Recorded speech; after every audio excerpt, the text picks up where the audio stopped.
This was supposed to be a fishing trip. What's going on? Where are we going? And then something went wrong.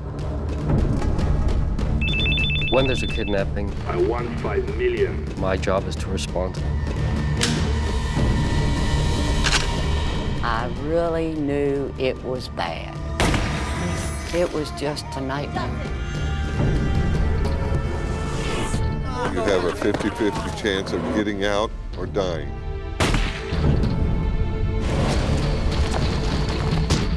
Get back!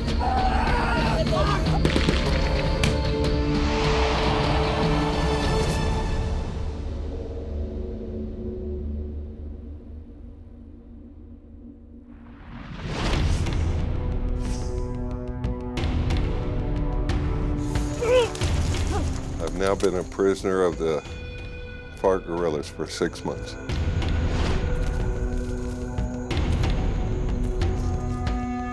The Patron was coming. He was the boss. He walked right at me.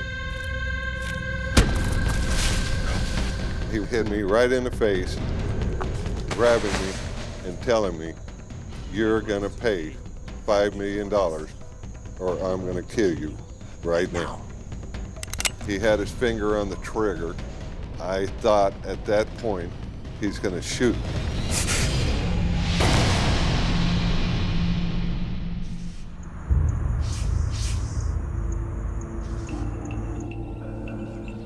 I lived down in Venezuela since 1990. I worked in the oil and gas business.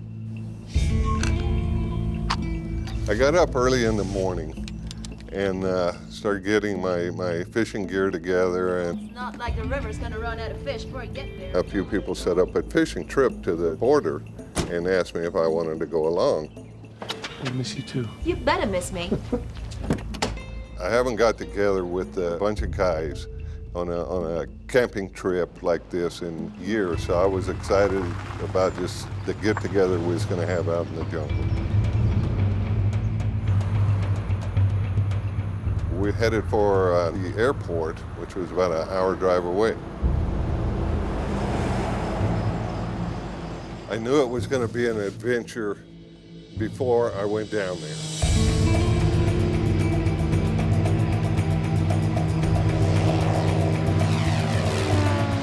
The flight was about an hour and a half. As we were approaching the runway, I could see an SUV and it started spinning around, so I assumed this was a signal for us, it was okay for us to land.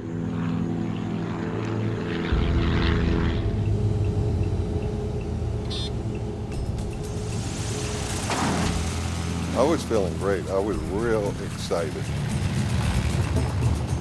I'd get to go fishing, and I haven't went fishing in many years. As we came to a stop, and the SUV was within, 25 feet of the plane. At that point, the doors opened, and a bunch of people jumped out, and then a shot goes off. What's going on?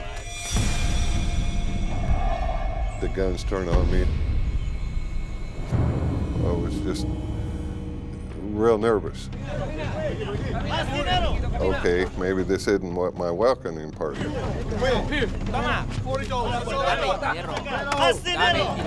And that's when I saw the gentleman that invited me down there. He had his hands tied behind him. He had a blindfold on. I was yelling his name. It's Gerald! What's going on here? What happened? He yelled back at me. They took our camp last night! They're pushing on me, shoving on me, getting everything they could from me at that point.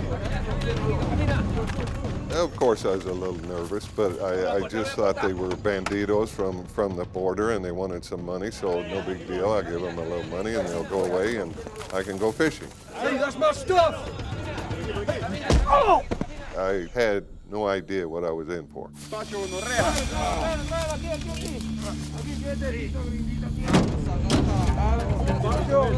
I was loaded into a pickup truck. And journeyed across the plains through the jungle, a lot of rough roads, a lot of trails. The banditos still had guns on me all the time. We was going the direction I didn't want to be going. We was going west. We was going to Colombia.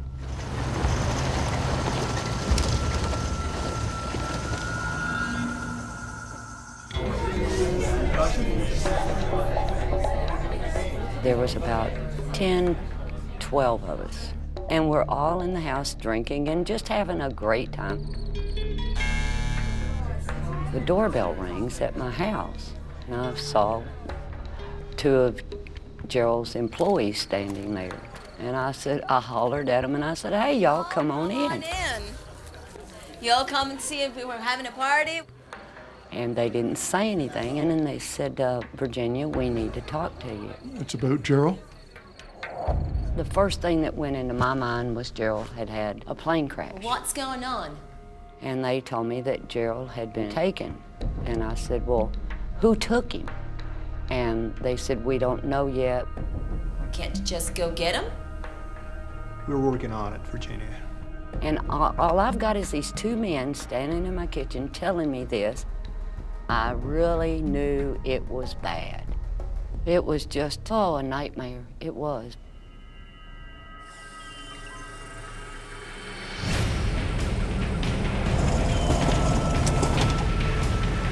After many hours in the vehicle, the truck stops. They grab me by the arm, they pull me out of the truck. What's going on? Where are we going? We're just out in the middle of a tall grass field. They throw me on the ground.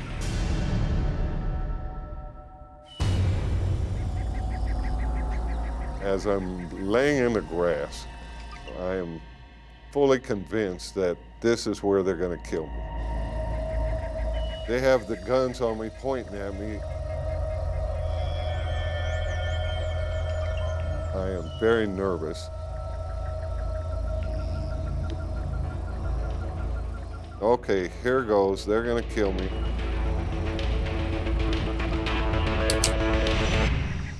Out of desperation, I know I have to do something.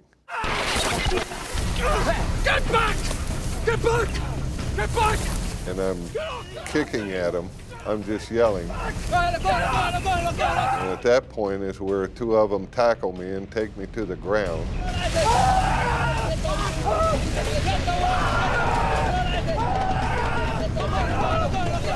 As we're rolling around on the ground is when a shot goes off. I just lay back on the ground with my eyes closed, not knowing if I'm shot, not knowing if I'm dead. Everything was quiet. I see them all standing around me with their guns still pointed at me. I hadn't been shot. I was alive. In the distance, I can hear boots on the ground coming at me. The closer they got, the louder the boots got. When they got up to me, one of them grabbed me on the head. They were fully equipped people with rifles slung over their shoulders. You could see their pistol belts and pistols. Ahora vas a ver quiénes somos nosotros. I don't have a good feeling at all about what's going to happen next, because I knew I wasn't with banditos anymore. This was the Revolutionary Armed Forces of Colombia. I'm in big trouble. I'm being kidnapped.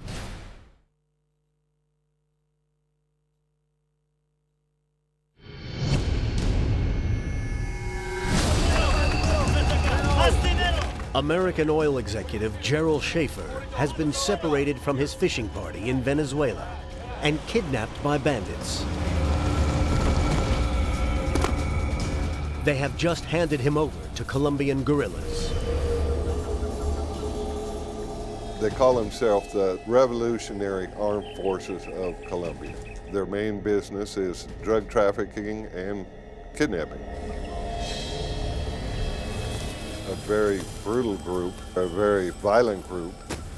I read stories about, hostages dying and terrible things happening to them. Ven, págalas a estos y que se vayan rápido. The bandidos were getting ready to leave. Cuenta el dinero, parce. There was an exchange that went on between the two of them. Completo. Listo, muchachos. Venga. Vámonos. Todo suyo, patrón. I was sold, so you sell the animal to the highest bidder, and the FARC was the highest bidder. Dale. Camine. I'm thinking about whether I'm going to get out alive or how I'm going to be treated or what they're going to do with me. I'm thinking about, Virginia. Does Virginia have any idea where I'm at?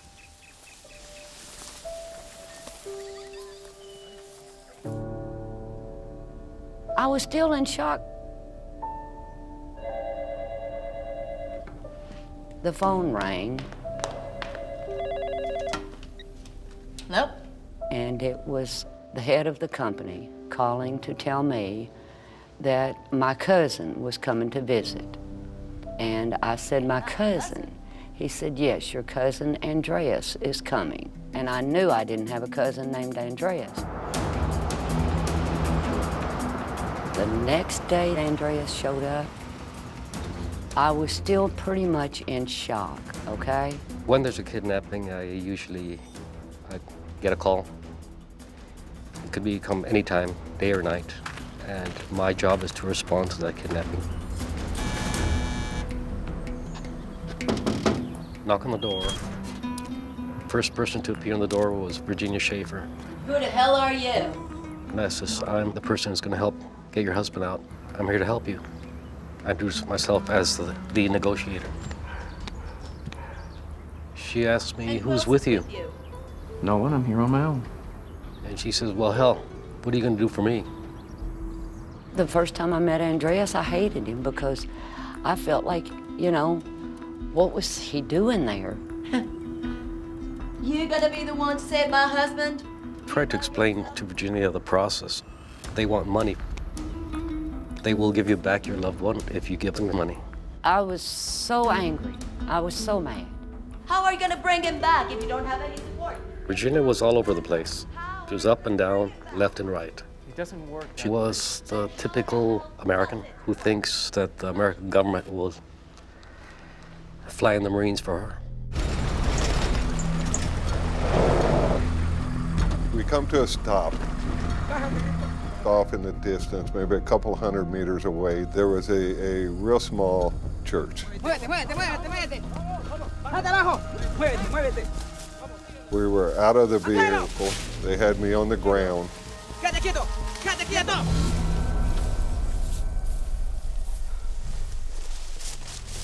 Two guys walked off toward the church. I could see through the blades of the grass. As they got there, I could hear some gunshots going off. I could hear some screaming going on. It went quiet for a little bit. And then the two FARC guys come out, and they had a man with them carrying a tin pot.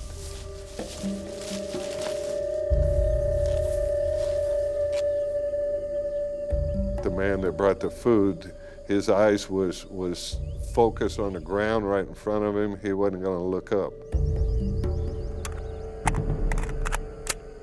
When we finished the food, one of the guys walked behind the man that brought the food. He took his rifle, put it to the back of the guy's head. My heart was pounding.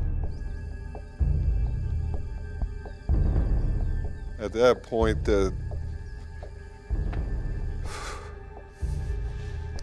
and he pulled the trigger.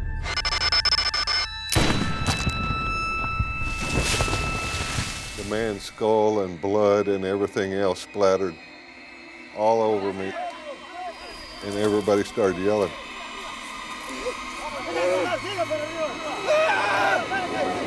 I looked back, and there he was, just dead.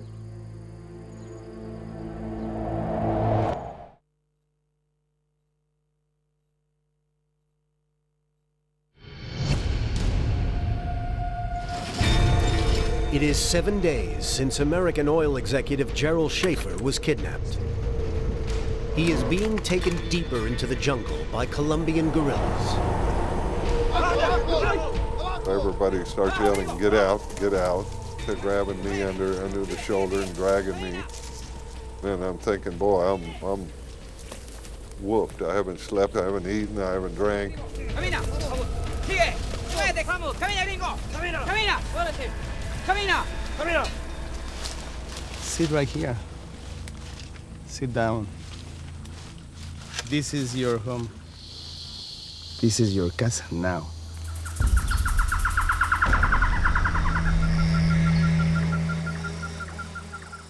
It was a rude awakening for me, my casa in the dirt, in the jungle.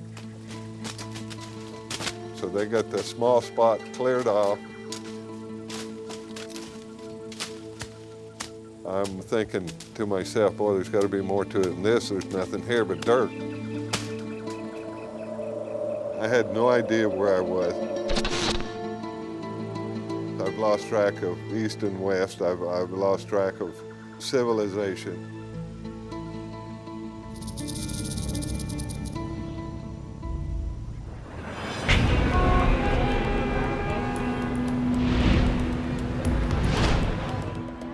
My priority was to secure the communications, confiscate the cell phones of friends, family members, all the possible phones that the next call would come in on. Now, I knew from the beginning it would take a lot of time.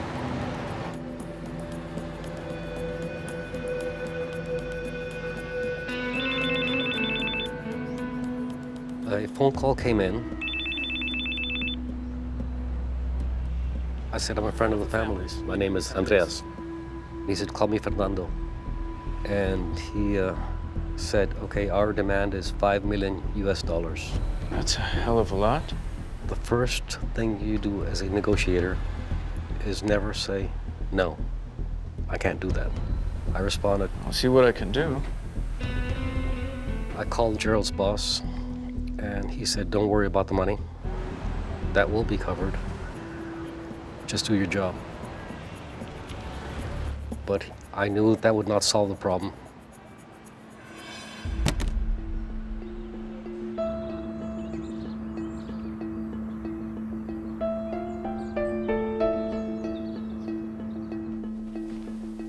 I told Virginia the hostage takers were asking for $5 million US, and she says, Well, then give them to them.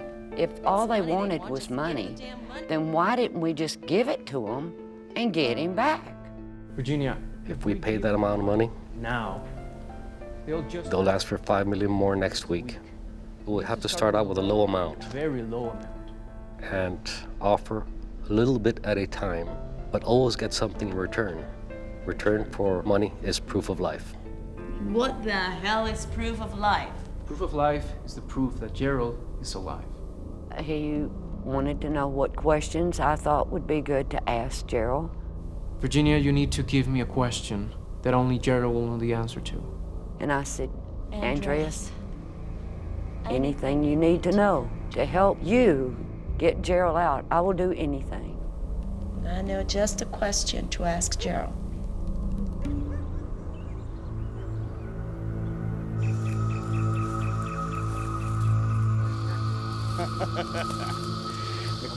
One particular day, several other FARC members came up to the camp.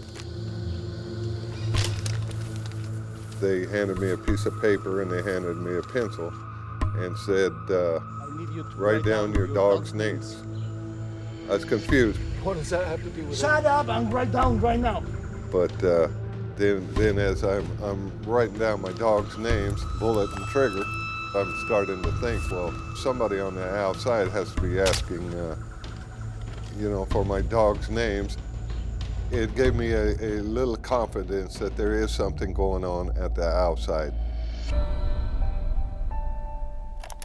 Andreas played me Fernando's conversation, and when I listened to that, the dogs' names are Trigger and Bullet. It all became so real. Play it again. The dogs' names are Trigger and Bullet. I knew he was alive, and that broke me down. You can't mentally prepare yourself for any of this.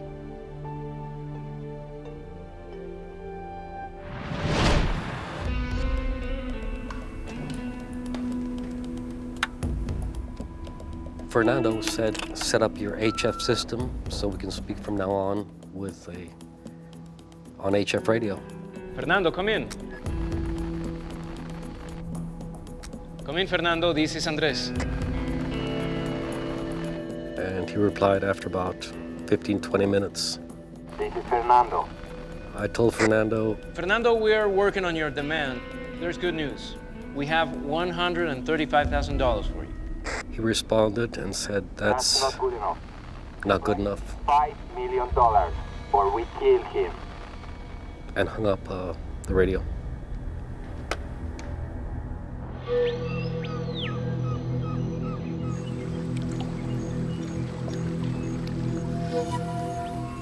I've now been a prisoner of the FARC guerrillas for 3 months. On an average, there was always 10 of them in the camp. The only one that stayed with me almost the entire time was Nelson, the boss of the campsite. One particular day, he came to me and told me the patron was coming to the camp. Okay, Ringo. The patron is coming. He also informed me that when he gets here, he wants the money, and that's what he's coming for.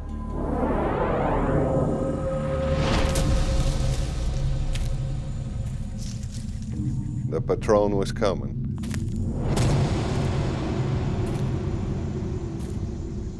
He walked right at me. He hit me right in the face, grabbing me and telling me, "You're gonna pay." $5 million. I am going to kill you right now. He had his finger on the trigger. I thought at that point, he's gonna shoot me.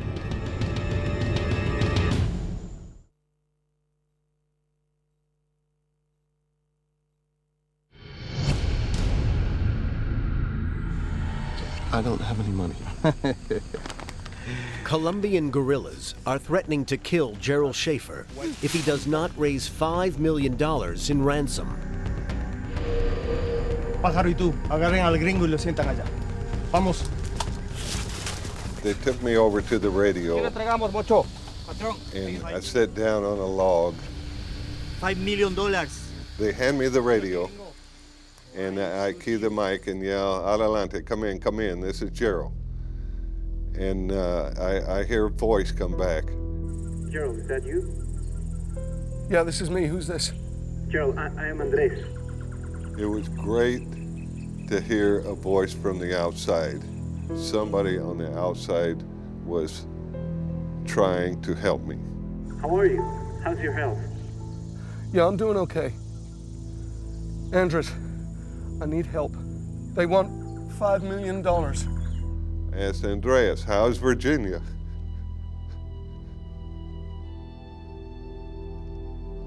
"How's Virginia, Andreas?" He come back and said, Virginia's fine. She's just fine. She says to tell you. And they took the mic away from him. I found out that they had recorded the conversation. I wanted to hear and make sure it was him. They bring the recorder in, And they bring the tape.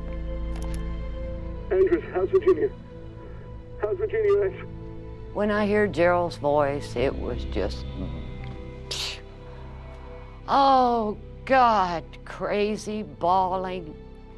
Y'all, you've got to get him out. You gotta get him out of there. You gotta get him out of there. You're not doing anything to get him out of there. You gotta get him out of there. You're not doing anything to get him out of there. Your emotions are just crawling out of you. It was just an awful, awful situation.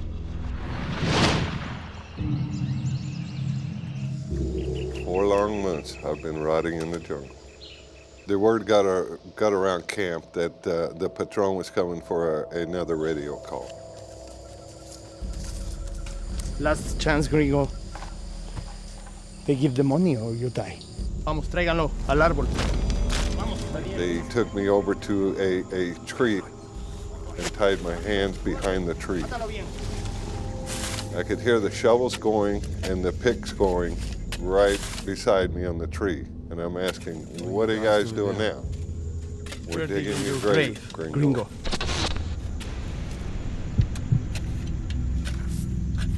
I was just kind of in shock. The Patron arrived. They're tired of messing with me. This was it.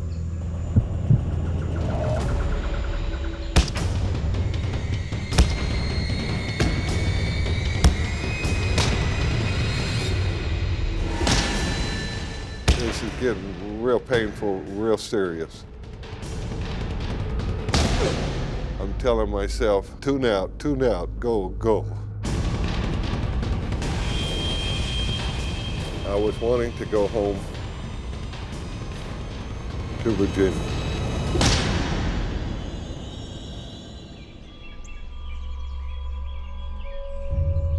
I wake up, I'm laying in the bottom of the grave. I don't know if I'm hallucinating. I can't see anything. I feel like I'm dead. It looks like I'm dead. I think it's finally over. They finally killed me.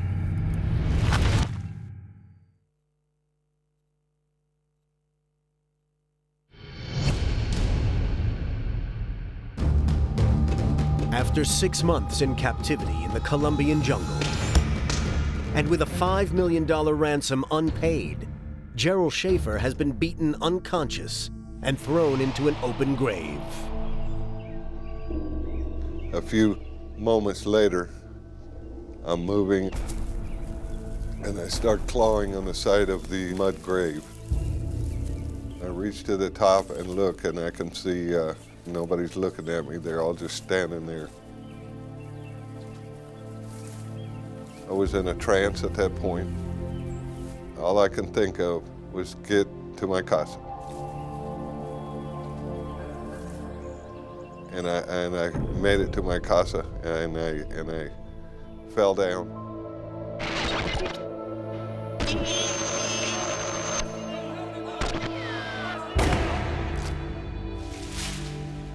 That was traumatic. I was having trouble coming back to reality, figuring out if I'm alive or not.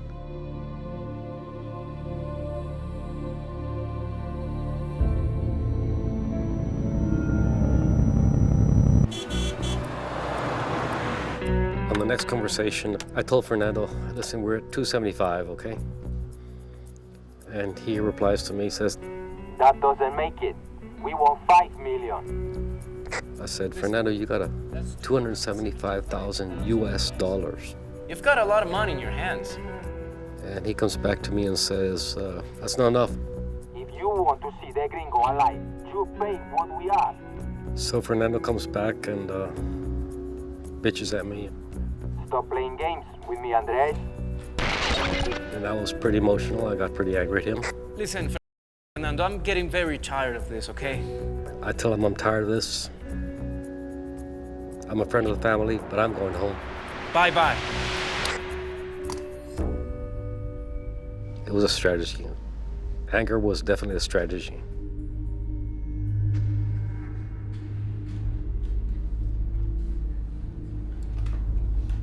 He kept on calling for the next half an hour. Andres, Every 5 minutes, a call from him.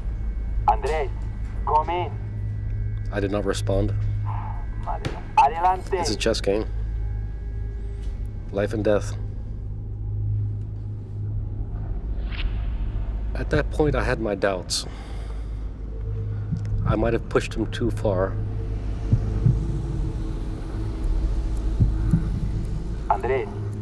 Andres, we must speak. Eventually, I responded. I said, What's going on, Fernando? What's happening? Listen, Andres, let us make it 1 million.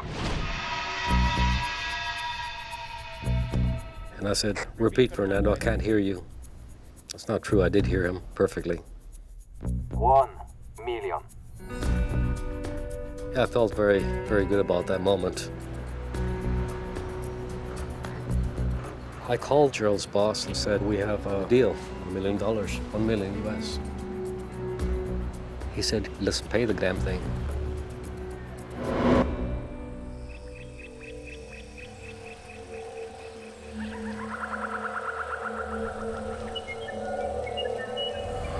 At this point, I'd been out there for 9 months.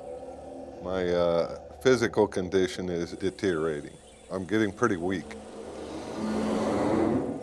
There's only one thing that is keeping me going at this point, and that's Virginia. Just the thought of being home with Virginia. I have her in my mind all day, every day.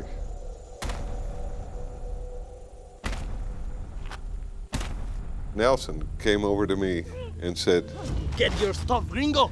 We're going." My mind just starts racing. What's going on? Where we're going? Allá. A ver, listos. Vamos todos a levantarnos. And everybody's packing their gear and scrambling around. Tú cuídale al gringo hasta mientras. Ahí. Que no se mueva. Things were going down pretty fast. I had received $1 million from the company. I received information that the FARC were transmitting from very close to Venezuela on the northeastern side of Colombia.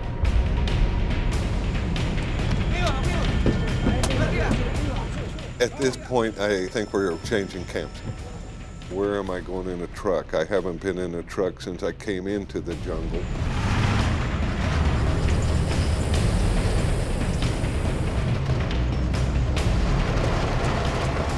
I'm starting to feel anxious about, am I on the trip out? I'm thinking, am I being sold again? What's happening? I decided to move the negotiation site to the border. 1, for communications, and 2, for the exchange. I needed to take a lot of equipment down, which included 2 HF radios, a scanner, and a couple of weapons. We kept on traveling for about 5 or 6 days.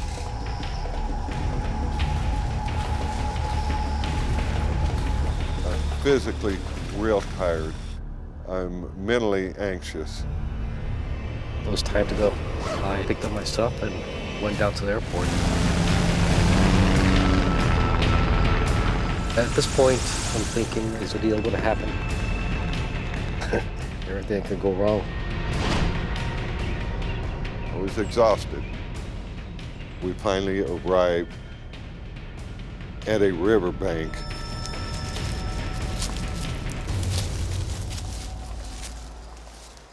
I could see a huge body of water that had to be the Orinoco River. I had to be on the border. My mind is just wandering like, what happened? Is it over? Am I going home? Bienvenido, señor. Buenos días. I found a tourist camp. I checked it out. It was fine.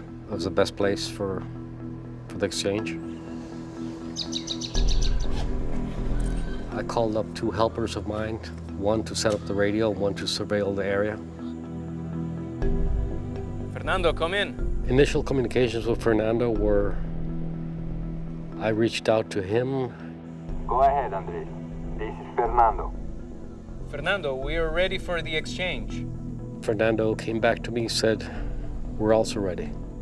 Let's do it tomorrow. I am happy we're there, but on the other hand, I'm real nervous because I know if this is a release, you have a 50-50 chance of getting out.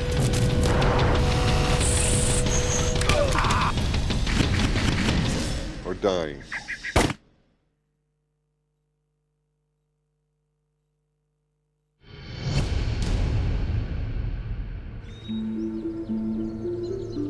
Kidnapped victim Gerald Shaffer is hoping to be freed on the Colombian-Venezuelan border. Hostage negotiator Andres is unsure of the guerrillas' true intentions. It was the day of the exchange. Fernando said, Andres, you ready? I said, yeah, I'm ready. I realized it was time to send the money over. We packed the $1 million into a backpack and sent the boat to Colombia. You never know what's going to happen. No guarantees in this kind of business.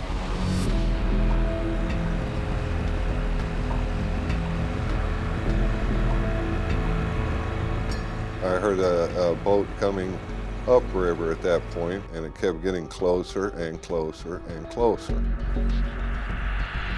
Boat pulls up. Guy got out with a large duffel bag. They dumped the duffel bag on the ground in the middle of all of us.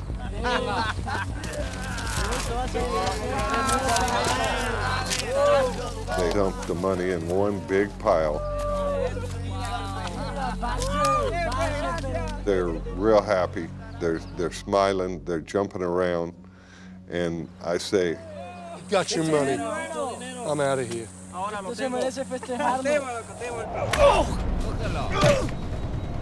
Matar el gringo. Off me, let me go! Pégalo. Get off of me! Get off of me! and the rifles are on me and said, no, gringo, you're not going yet. We're not done. Fernando, come in. We're reaching out on the radio to get Fernando to see if he'd received the money. Fernando, come in. And there was absolutely no communication with Fernando. No communication whatsoever. Come in, Fernando. Fernando, come in. Waiting for Gerald to come back to Venezuela was pretty tough. They're not going to release me. They got their money and me. Oh no, something went wrong. They got on the radio Adelante. and made a call to another FARC member. Fernando, adelante. They made contact and they said, we have the money. No responde, Mocho. And the radio went silent for about 2 minutes.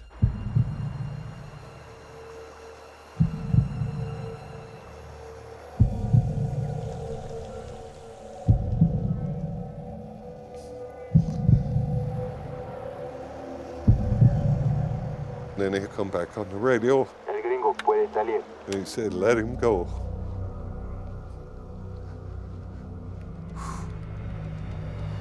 Okay, gringo. Time to go.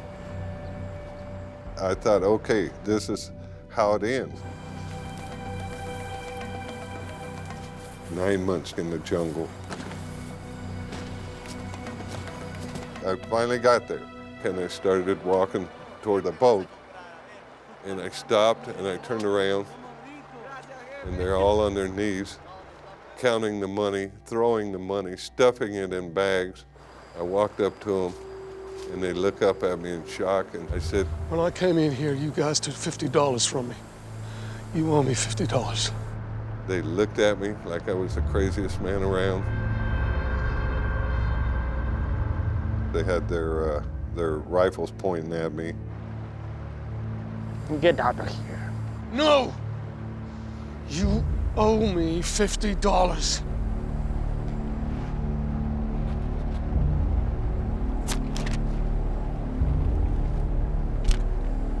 Get out of here. Get down! I put it in my pocket, walked back and got on the boat.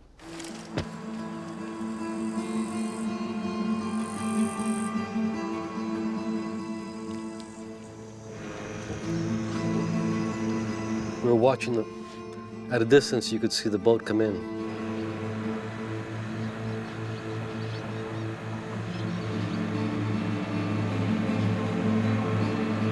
As the boat came closer, we saw a very tall person sitting inside the boat. Looked like a gringo to me, so I was getting happier and happier. We're coming across the river. I can see a group of people standing close to the bank. I can see one of the guys in the crowd waving. But I'm worried, how come, how come there's nobody here that I know? How come Virginia's not here? Gerald, I'm Andres. Andres.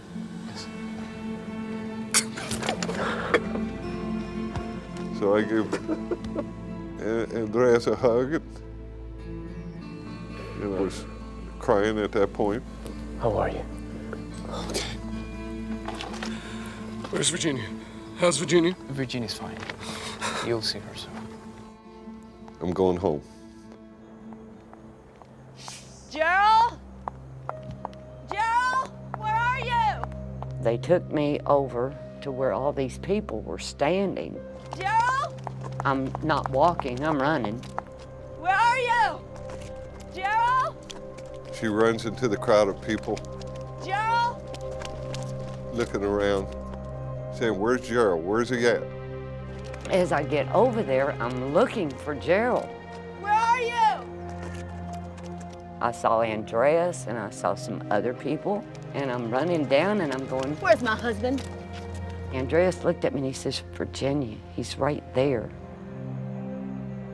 They pointed at me and said, "Virginia, this is Gerald." And she looked at me. And I said, oh no, that one's not mine. Y'all got the wrong one out. And then Gerald opened his mouth and said, Virginia, it's me. Oh my God. Oh my God. Oh my God. She bounced up into my arms. We hugged each other for a long time.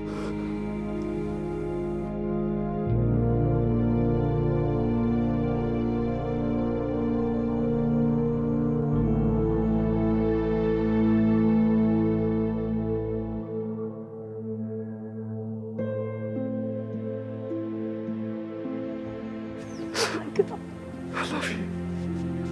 he looked so pitiful, but I had him back. I love you. I love you again. And I knew that he was mine because he kept telling me he loved me over and over again. That's all we could say to each other. I love you. That was a happy day. I was in love all over again. I really was. And I was home.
very nervous, very confused, very scared.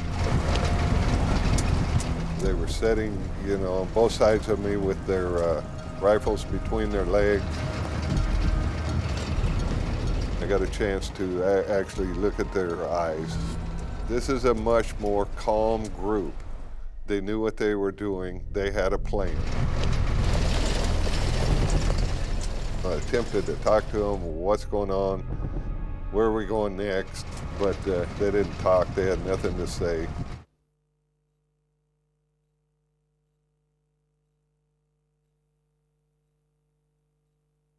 I'm running through the jungle with a pack of murderers. How long that story can go on before they get tired of the gringo and just shooting is to be figured out.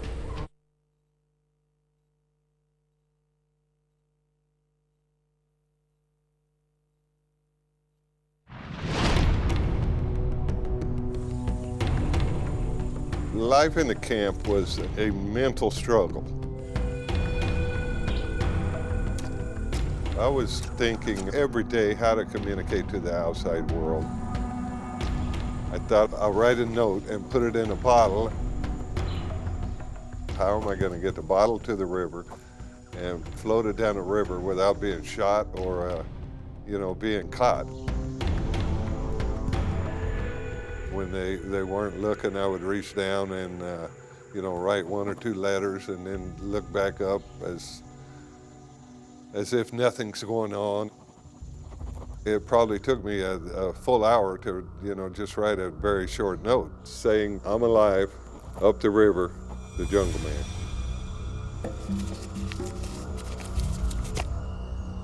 When I get a chance to go swimming, I'd hold the bottle at the bottom to conceal the note. I really had high hopes that this was a real way of communicating to let somebody know what river I was on and where I was at. If I did get caught, I could get killed for it, so I had to think pretty hard about whether I really wanted to do this or not.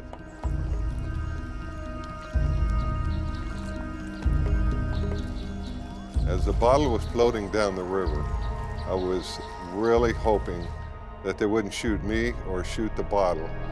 A couple of gunshots go off. I was very nervous, very confused, very scared, or shooting at the bottle.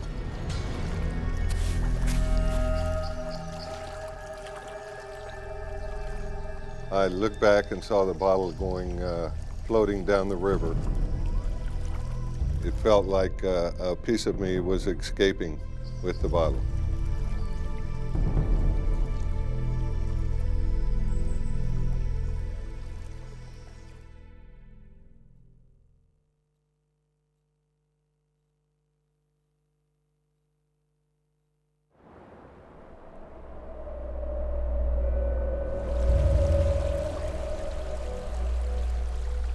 I was to the end of my rope. I'm getting too weak, I'm getting too sick. I just don't think I'm gonna survive it at this point.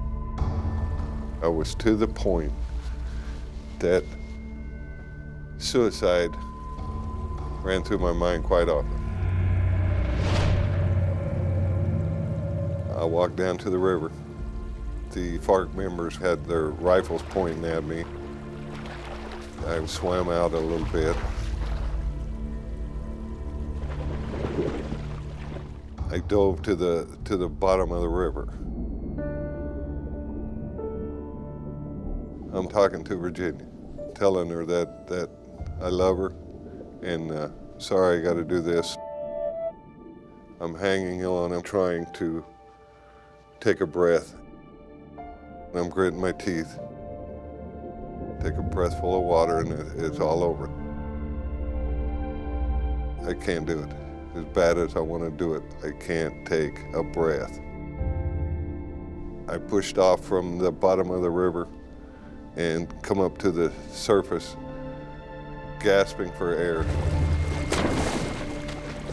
I couldn't do it.